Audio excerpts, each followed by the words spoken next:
Hello friends, today I'm here,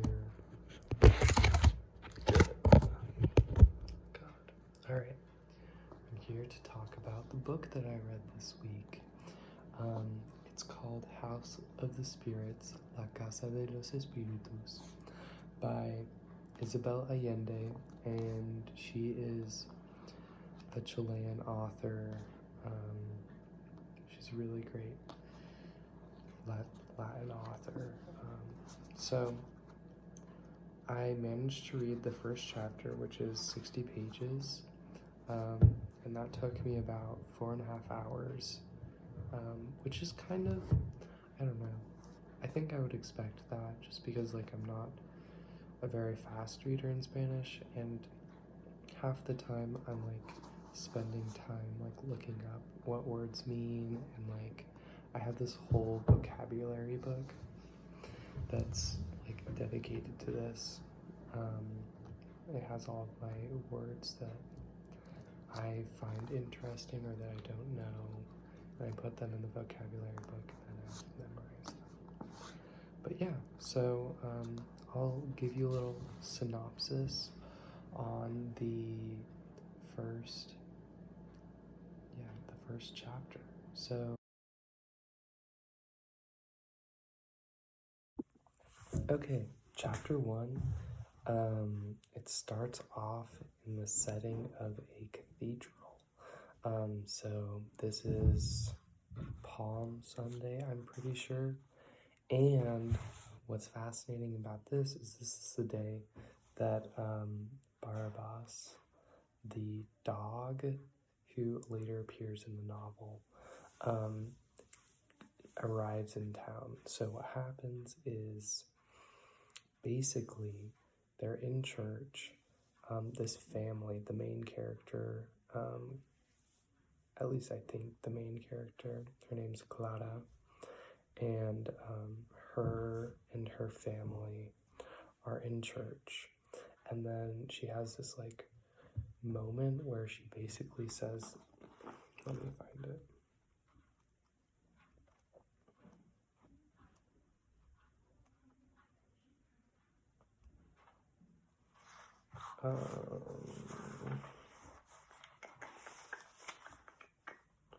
Oh, yes.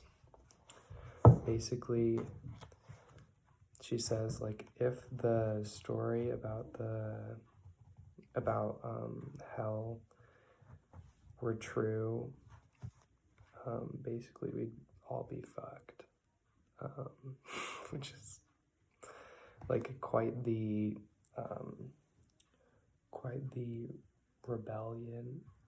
rebellious action. And so basically, the priest basically kicks them out of church and they head home, and then everything's like kind of like everybody gets home and they're chilling, and then the casket arrives, which is really interesting, and you learn about Clara's uncle and how her uncle was like this huge like explorer guy, and there's a story about him getting into like an artificial bird of some sorts, like not like a plane, but like it was basically a plane. I guess it flied, but yeah, so it was like this huge bird or contraption that like somehow her uncle like figured out how to fly, and like he was super famous in the town for it. But basically this is like way later in time, and so like basically he comes back and he's in a casket. He died, but this dog Barabbas comes along with the casket.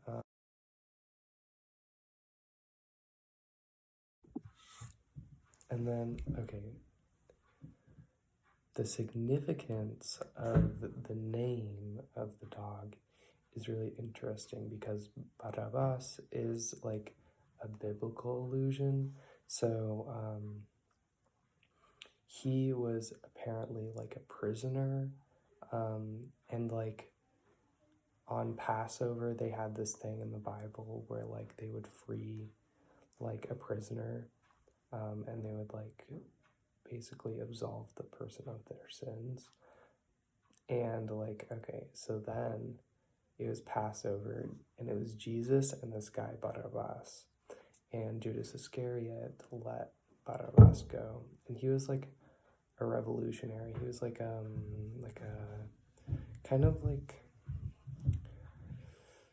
an extremist almost, but he like caused riots and stuff, not like kind of a rowdy guy. So that's like the history behind that name. So yeah, like the dog comes with the casket, and like immediately Clara, like the main character, takes her in, and yeah, so like then they become super close, and like the dog like follows her around everywhere and sleeps like in her bed, and but like here's the thing, like the dog is like growing at like an exponential rate. Like this dog is huge, and it's like such a nuisance to the house, but the only reason like the rest of her family will let her keep it is because Clara, like, she is kind of weird. She's a weird person. She is kind of like supernatural. I don't know how to describe it, but basically, like, there's like passages in the book where, like, they flash back and she's like at the dinner table, and like the server will come over to serve food, and it'll just like start convulsing and like won't be able to move, or like something like that. And then like the mom will just like look over at Clara and be like, stop it. And she'll just like, and then the guy will like come to, and basically there's this whole supernatural theme throughout the book, which is really interesting. Like another thing, her sister Rosa, who becomes like very important towards the end of the chapter, she's described almost like alien-like, because like when she was born, she had like a very like green, like aquamarine like skin tone,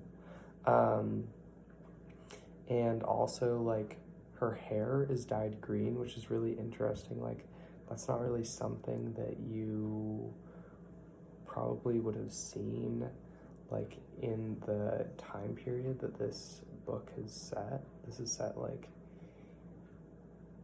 I think probably like when telegrams were around, so like 1800s, I'm pretty sure,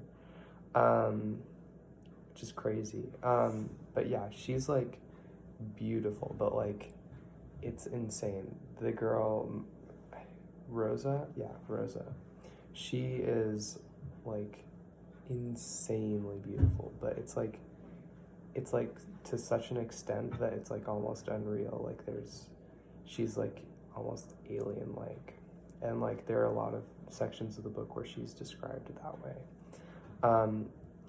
And then but yeah, so they keep the dog even though he's causing like a huge mess all the time. And yeah, okay, then this chapter, it's really interesting, goes back and forth between the dialogue like that's about the family life and like what happens with their family, and then it goes over to notes, or like kind of like a journal entry from this, basically the guy who was supposed to marry Rosa. So long story, basically this guy, he sees Rosa in the market like picking out like candies like in the market, and he's like just basically decides like he's like, she is the most beautiful person in the world. Like, I am not going to waste another second. So he, like, stalks her everywhere. So he finds where she lives and then starts sending her cards, which is insane. Like, who the heck does that? But eventually he gets to, like, meet her parents, and, like, he actually gets approval to marry her once he has enough money.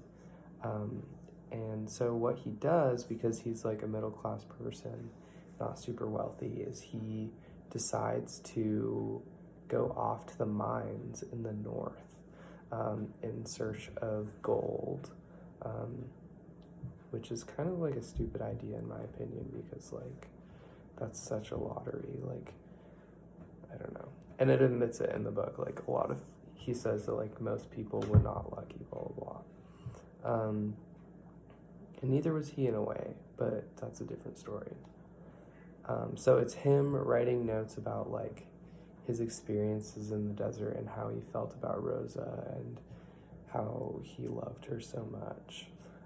Okay, so let's get back to the family. So I'll tell you more about the family. Okay, they're called the Valle family, I think, and the dad of the family, he is a lawyer, but he wants to be a politician, and so he's, like, trying to get into parliament and stuff. He's kind of, like, succeeding a little bit. Like, he's getting noticed and stuff. And things seem to be going well. He's married. He's happily married. And they have, like, a bunch of kids. And okay, so Rosa is the oldest, and then Clara is, like, the middle child. But yeah, they're, like, the main characters. They don't really talk about the other siblings very much. Probably mostly because there probably were so many that, I mean, like, how do you fit that many characters into one book? And then there's also the nanny, La Nana, and she becomes, like, a vital character. Clara is, like, her favorite child out of, like, the whole group of people, but she also takes care of, like, Rosa, so that's where you get, like, the imagery about, like, after her birth, how she kind of looked, like, alien-like, is, like, from like, a passage that was kind of, like, through the nanny's perspective, which is kind of interesting. Okay, so we'll get on with the plot line. So what happens, now that you know everything, is that, like, so the dad of the family, he got this huge, like, insane present from like, some politicians. Like, it was, like, this thing of, like, water and, like, a huge pig, like a stuffed pig. And basically what happened is he's like chilling, he's, like, happy, like, everything's going super well, but at the same time Clara and Rosa are kind of sick. Clara less so than Rosa, but basically Rosa has, like, a fever, and so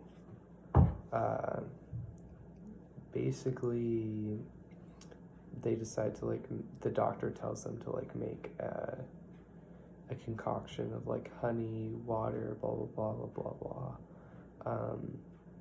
But they put some of the water that was, like, given to them from those, like, politicians into her drink, and then she drinks it and she gets poisoned and she dies. So that happened. That was huge. But here's another thing, is, like, Clara, she totally predicted it. She said, like, that something, like, basically someone was gonna die. And that is kind of crazy because then Clara blames herself and she's like, well, I guess I can speak things into existence now. And I'm like, I can do all these horrible things. And so she doesn't speak for like 9 years, which is crazy. And then like the next time she speaks is to tell her parents that she's gonna get married, which is like, what the hell? What else? Oh yeah. So then, okay, the boyfriend totally finds out. Like he gets a telegram like right as he's writing this new letter to Rosa, and he flips out. Literally, just crazy. He like decides that nothing is meaningful in life. Like throws away all of his like business at the mine, tears up all of his papers, like everything, like any business papers. Just like he's like in fury that she died because like he feels like he wasted 2 years of his life working so that he could like have this happen to him,